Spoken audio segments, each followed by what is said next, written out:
ભરૂચ શહેર જિલ્લામાં ભારે પવન સાથે ખાબકેલા કમોસમી વરસાદે ભારે ખાનાખરાબી સર્જી હતી તો લગ્ન પ્રસંગોમાં દોડધામ મચી ગઈ હતી, પણ સદનસીબે કોઈ જાનહાનિ થવા પામી ન હતી।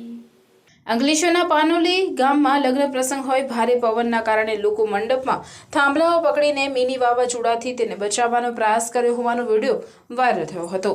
તો ભરૂચના જાડેશ્વર વિસ્તારમાં BAPS સ્વામિનારાયણ મંદિરની પાછળના ભાગે આવેલ પાર્ટી પ્લોટમાં રહેલા લાઇટ ટાવરો ભારે પવન અને વરસાદમાં ધરાશાયી થઈ ગયા હતા, પણ ત્યાં કોઈ ન હોવાથી જાનહાનિ થવા પામી ન હતી, જેની સવાર થતાં જ યુદ્ધના ધોરણે મરામત હાથ ધરવામાં આવી હતી।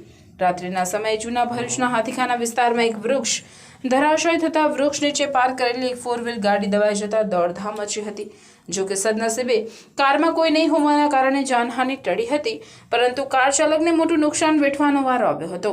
આ ઉપરાંત નબીપુર નજીક બની રહેલી એક કાઠિયાવાડી હોટલનો કેટલોક ભાગ ભારે પવનના કારણે ધરાશાયી થતા તેના નીચે પણ પાર્ક કરેલી અનેક ગાડીઓ દબાઈ જવાના કારણે વાહન ચાલકોને ભારે નુકસાની વેઠવાનો વારો આવ્યો હતો।